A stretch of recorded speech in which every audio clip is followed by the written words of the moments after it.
Hello दोस्तों, मेरे channel में आपका एक बार फिर से स्वागत है। मैं इस वीडियो में आप लोगों को जेक बोर्ड द्वारा जो मॉडल पेपर जारी हुआ था वो मैं सॉल्व करवाने जा रहा हूं, जो कि मैंने पिछले वीडियो में क्वेश्चन नंबर 30 तक सॉल्व करवाया था।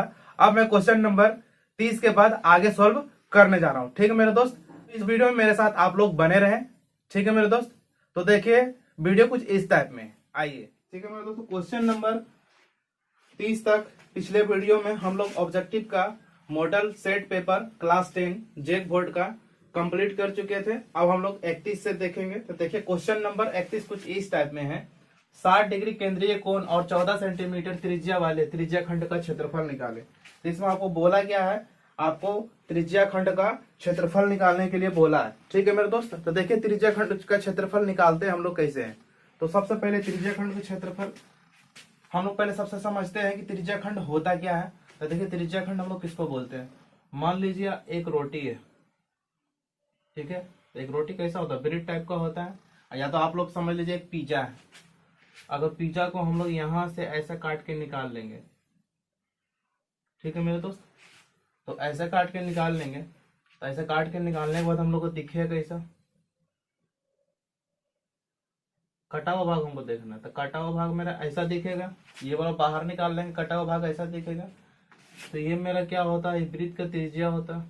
ठीक है, यानी कि ये वाला आपको त्रिज्या है दोनों, और ए होता है थीटा, यानी कितना एंगल पे कटा, कुछ ना कुछ तो एंगल पे कटा होगा, कुछ भी डिग्री होगा यहाँ पे। तो उसी टाइप में देखिए हम लोग को यहाँ पे दिया क्या हुआ। तो आप लोग को समझ में आ गया कि इसका नाम क्या है, त्रिज्या खंड। इसका नाम क्या है, त्रिज्या खंड। ठीक है, तो त्रिज्या खंड का जो क्षेत्रफल होता है, यहाँ हम लिख देते हैं त्रिज्या खंड का क्षेत्रफल होता है थीटा बट्टा 360 पाई आर स्क्वायर। ठीक है, इसी पे हम लोग को सोल्व करना था। आप लोग को समझा दिया कि त्रिज्या खंड किसको बोलते हैं। अब आगे बनाते हैं। देखिए यहाँ पे 60 डिग्री दिया हुआ, तो हम लोग डायरेक्ट ही बनाएंगे। थीटा इक्वल टू कितना है, 60 डिग्री। थीटा दिया हुआ है, जो ये एंगल जो होता है ये वाला, इसी को थीटा बोलते हैं। यहाँ पर देखिए आर दिया हुआ है 14 सेंटीमीटर, त्रिज्या दिया हुआ है 14 सेंटीमीटर, और त्रिज्या खंड का क्षेत्रफल निकालने बोल रहा। फॉर्मूला क्या लगा देंगे, त्रिज्या खंड का क्षेत्रफल। त्रिज्या खंड का क्षेत्रफल क्या होता है, थीटा बट्टा 360 पाई आर स्क्वायर। यहाँ लिखेंगे थीटा का मान कितना है 60, यहाँ लिखेंगे 60, नीचे कितना है 360, इंटू पाई का मान देंगे 22/7, इंटू आर, आर का स्क्वायर, यानी कि आर का मान कितना है 14। तो 14 दो बार लिखेंगे क्योंकि आर का स्क्वायर दिया हुआ हो गया। अब सबको हम लोग काटेंगे, 0 से 0 गया, 6 से काटिए 6 बार में 36, ठीक है। 7 से काटिए 2 बार में, इसको इधर से काट दीजिए दुक्का से 3 बार में। अब तो नहीं कट रहा है, बच गया आपके पास कितना 22 गुना 14 और नीचे 3। इसका आंसर कितना हो गया 308/3 सेंटीमीटर स्क्वायर। क्षेत्रफल बोलेगा सेंटीमीटर स्क्वायर। अगर ऑप्शन में ये है आंसर तो ये मारिएगा। कभी कभी क्या करता है, इसको पूर्णांक में तोड़ देता है। तो 308 इधर भागा दे दीजिए कितना से, 3 से, कितना आ जाएगा 102 बार में कितना आएगा 106, यहाँ कितना बचेगा 2। तो ये 2 ऊपर चले जाते हैं और 3 नीचे आ जाते हैं। ठीक है, कभी कभी इसको पूर्णांक में तोड़ के इतना आंसर कर देता है 102 पूर्णांक 2/3 सेंटीमीटर स्क्वायर। ठीक है मेरे दोस्त, ये हो गया फाइनल आंसर। तो ऑप्शन में देखिए आपका आंसर ये है कि ये है, दोनों में से कुछ भी नजर आ सकते हैं। तो जो ऑप्शन में नजर आएंगे उसमें हम लोग टिक कर देंगे। अगर ऑप्शन में ये है तो ये टिक करेंगे, ऑप्शन में ये है तो ये टिक करेंगे। ठीक है मेरे दोस्त, तो क्वेश्चन नंबर आपका 31 कंप्लीट हो चुके हैं। अब चलते हैं क्वेश्चन नंबर 32 की ओर। त्रिज्या आर वाले वृत्त उस त्रिज्या खंड का क्षेत्रफल है जिसका कोण P है तो निम्नलिखित है। यानी कि निम्नलिखित में से क्या होगा, 4 को ऑप्शन में दिया हुआ होगा। ठीक है मेरे दोस्त, तो त्रिज्या यहाँ पर कितना लेना है, आर लेना है। ठीक है, और यहाँ पे कोण कितना लेना है, P लेना है। यानी कि त्रिज्या यहाँ पे लेना कितना है, आर। ठीक है, और थीटा का जगह क्या लेना है, P लेना है। हमको निकालने क्या बोला, त्रिज्या खंड का क्षेत्रफल। क्या निकालने बोला, त्रिज्या खंड का क्षेत्रफल। ठीक है, तो त्रिज्या खंड का क्षेत्रफल, तो त्रिज्या खंड का क्षेत्रफल होता है क्या है, थीटा बटा 360 पाई आर स्क्वायर। क्या होता है, थीटा बटा 360 पाई आर स्क्वायर। ठीक है, इसको हम लोग करेंगे क्या, देखिए ये भी बना देते हैं। थीटा का हम लोग क्या लेंगे, पी, यहाँ लिखेंगे पी। ठीक है, फिर क्या पाई, फिर आर स्क्वायर, और नीचे क्या कर देंगे 360। ये ऑप्शन में जहां दिखते हैं आप उसमें क्या कर दीजिए, टिक कर दीजिए, आपको हो गया फाइनल आंसर। ठीक है मेरे दोस्त, इसमें देखिए आंसर में कभी पी को आगे पीछे कर देगा तो उससे कोई दिक्कत नहीं है, गुना में आर आगे हो या पी आगे हो उससे कोई दिक्कत नहीं होता। अगर आपको ऑप्शन में ये दिख रहे हैं तो इसको आप लोग टिक कर दीजिएगा। ठीक है मेरे दोस्त, इस टाइप से आपको क्वेश्चन नंबर 31 और 32 कंप्लीट हो चुके हैं। अब हम लोग चलते हैं क्वेश्चन नंबर 33 की ओर। इसे आप लोग स्क्रीनशॉट कर लें और हम लोग बढ़ते हैं क्वेश्चन नंबर 33 की ओर। ठीक है मेरे दोस्त, देखिए क्वेश्चन नंबर 32 के बाद क्वेश्चन नंबर 33 कुछ इस टाइप में है। दो वृत्त की त्रिज्याएं 19 सेंटीमीटर और 9 सेंटीमीटर है। उस वृत्त की त्रिज्या क्या होंगी जिसकी परिधि इन दोनों वृत्तों की परिधियों के योग के बराबर है। ठीक है, तो क्वेश्चन बोल क्या रहा है, सबसे पहले देखिए यहाँ पे बोल रहा है दो वृत्त है। पहले दो वृत्त बना लीजिए।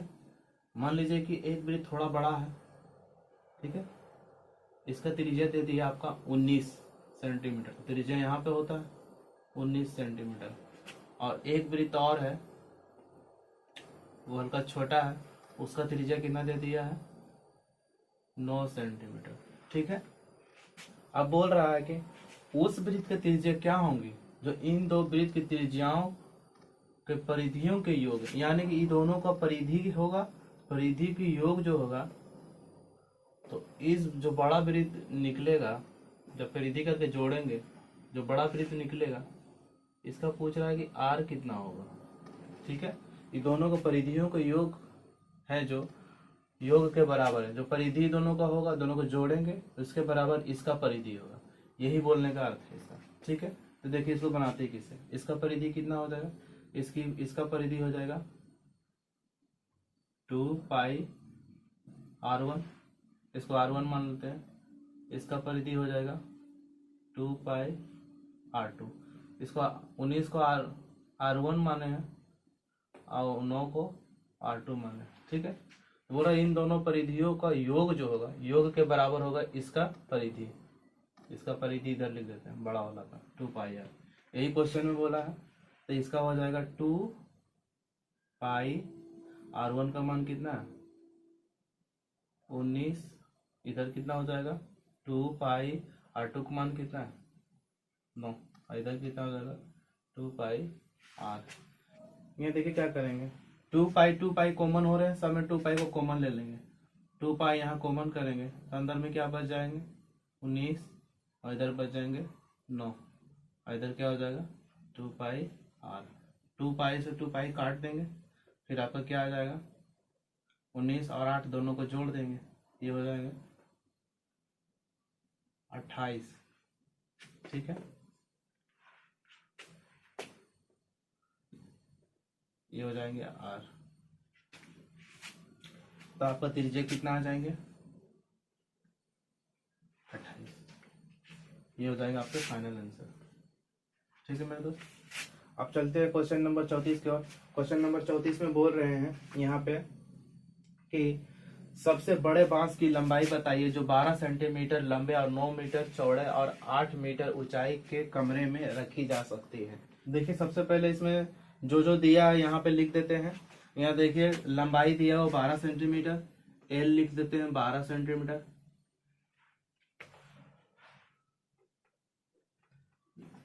यहाँ देखिए सबसे पहले जो चीज क्वेश्चन में दिया उसको पहले हम लोग लिख लेते हैं। यहाँ पे सबसे पहले दिया हुआ है लंबाई है जो आपका 12 मीटर है, तो एल बराबर हम लोग लिखेंगे 12 मीटर। ठीक है, कॉमा, और यहाँ पे चौड़ाई दिया 9 मीटर, तो बी देंगे हम लोग 9 मीटर, फिर यहाँ कॉमा दे दीजिए। फिर वहां पर देखिए 8 मीटर ऊंचाई है, यानी कि एच दिया हुआ है आपका 8 मीटर।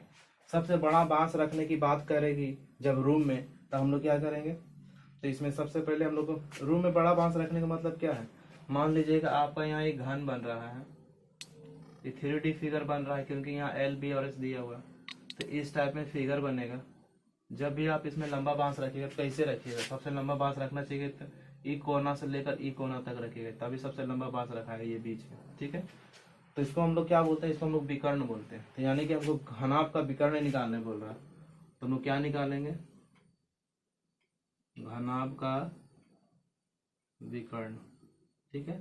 तो घनाभ का विकर्ण जो होता है, आप लोग फॉर्मूला याद कर लीजिए, एल स्क्वायर बी स्क्वायर और एच स्क्वायर, इसके ऊपर रूट चढ़ा देते हैं। जब लंबी बात की बात करेंगे तो हम लोग ऐसे करके इस पे चढ़ा देते हैं। तो यहाँ पे देखिए सारा मान बैठा दीजिए।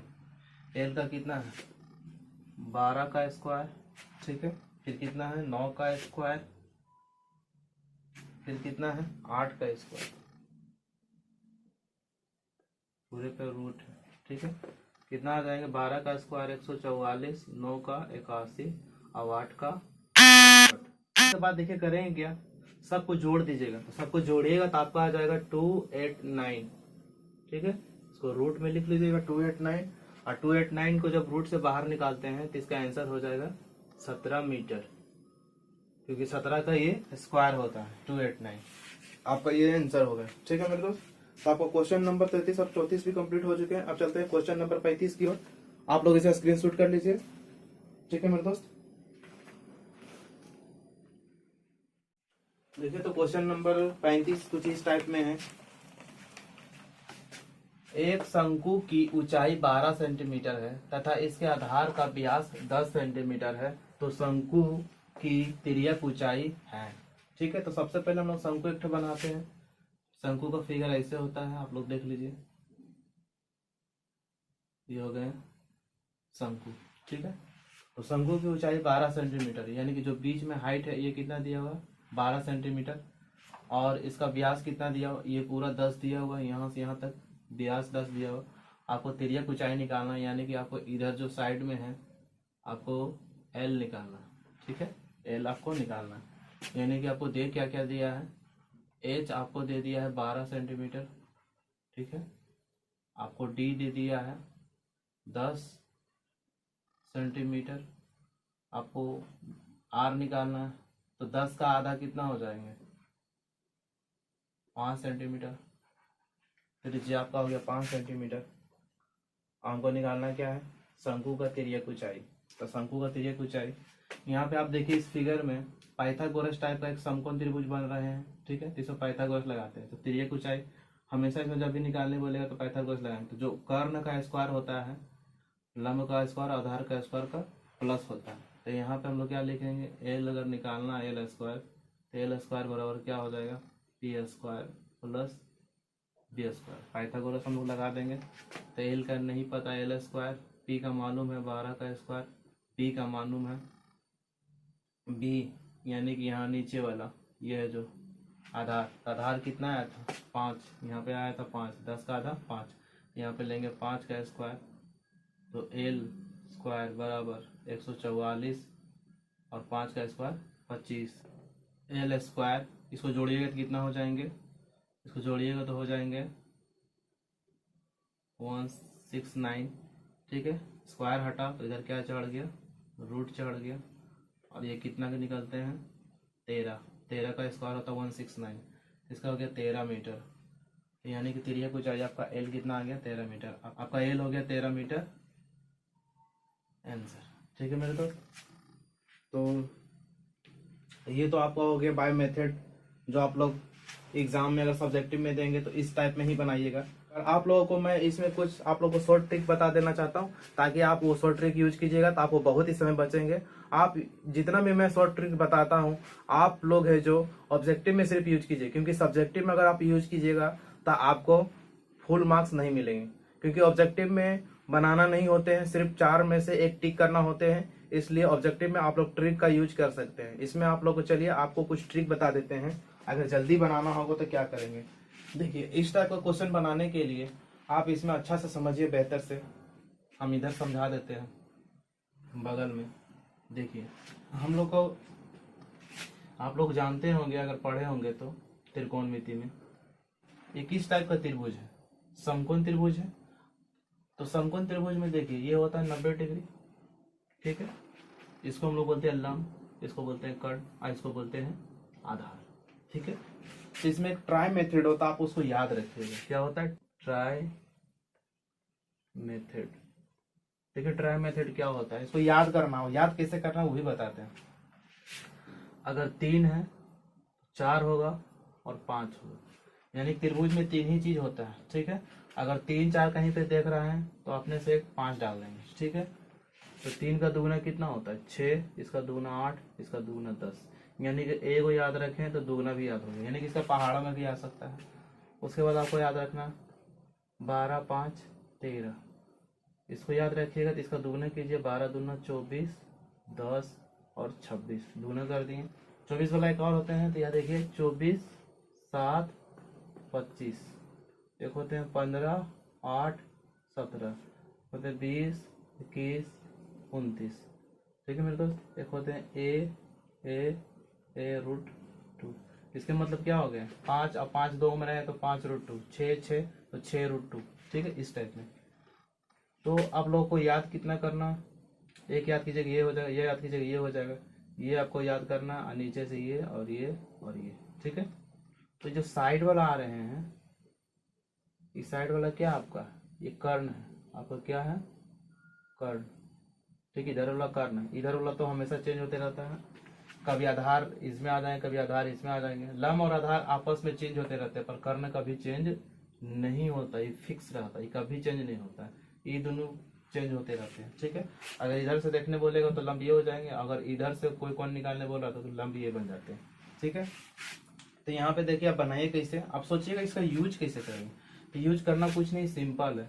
अगर क्वेश्चन में आपको ऐसे करके दे दिया, बोल दिया ये 3 दिया हो, ये 4 दिया हो, तो 3 4 जैसे देखिएगा इधर वाला ऑटोमेटिक 5 मार दीजिएगा, ठीक है। अगर त्रिभुज में ऐसे दिया हुआ है, ठीक है, यहाँ पे आपको दे दिया 13 और यहाँ पे आपको दे दिया है 12, ठीक है। तो 12 और 13 दिया हुआ, तो 12 13 देखिए, 12 और 13 दिया हुआ तो क्या घट रहा है? 5, इधर 5 हो जाएगा। अगर ये आप याद कर लीजिएगा तो डायरेक्ट बैठा दीजिएगा, आपको इतना बनाना नहीं पड़ेगा। तो इससे क्या होगा कि आपको ऑब्जेक्टिव में समय बच जाएंगे, क्योंकि ऑब्जेक्टिव में तो सिर्फ आंसर से मतलब रहता है, ठीक है मेरे दोस्त। तो ट्राई मेथड हमें आशा है कि आप लोग को समझ आ गए होंगे। देखिए अब क्वेश्चन नंबर 36 कुछ इस टाइप में है। पहले आप लोग क्वेश्चन समझा देते हैं। मॉडल बनाने वाले एक मिट्टी से ऊंचाई 24 सेंटीमीटर और आधार 6 सेंटीमीटर त्रिज्या वाले एक शंकु बनाया गया है, ठीक है। एक बच्चे ने गोला का आकार में बदल दिया तो गोले की त्रिज्या क्या होगी? पहले देखिए वो शंकु था, शंकु किस टाइप में होते हैं? शंकु इस टाइप में होते हैं, ठीक है। ये शंकु था, ठीक, शंकु इस टाइप में होते हैं। तो शंकु का जो ऊंचाई था, तो ऊंचाई बीच वाला होता है, ये हो गया आपका 24 सेंटीमीटर और त्रिज्या कितना था? 6 सेंटीमीटर, यानी कि नीचे कितना है? 6 सेंटीमीटर। और एक शंकु बनाया गया था और एक बच्चे ने उसे गोला बना दिया, यानी कि शंकु का आयतन और गोला का आयतन दोनों बराबर होगा। शंकु का आयतन बराबर किसका आयतन होता है? गोला का आयतन। तो इसको मान लीजिए फोड़ के ये बना दिए बच्चा, ठीक है।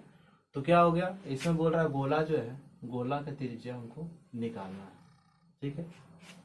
तो सबसे पहले देखिए हम लोग करेंगे क्या। शंकु का आयतन होता है 1/3 पाई आर स्क्वायर एच, ठीक है। और यहाँ पे गोला का आयतन होता है 4/3 पाई आर क्यूब, ठीक है। तो यहाँ पे देखिए 3 से 3 काट दी, बराबर में ऊपर नीचे काट सकता है, पाई से पाई काट दी, ठीक है। यहाँ क्या बच गया? आर। तो आर क्या है? शंकु का आर हो गया 6 गुना 6 और गुना एच, एच कितना है? 24, और इधर कितना हो गया? 4 गुना आर क्यूब, ठीक है। 4 से काट दीजिए 6 बार में, इधर कितना बच गया? इस तीनों गुना कीजिएगा तो बहुत लंबा हो जाएगा, गुना नहीं करेंगे। 6 कितना? 3 तो है, तो 6 पर पावर हम लोग 3 कर देंगे। और इधर मेरा क्या? आर क्यूब, तो क्यू से क्यू कट गए, आर बराबर में इधर कितना आ गया? आर बराबर मेरा आ गया 6 सेंटीमीटर, यही आप लोगों को निकालना था।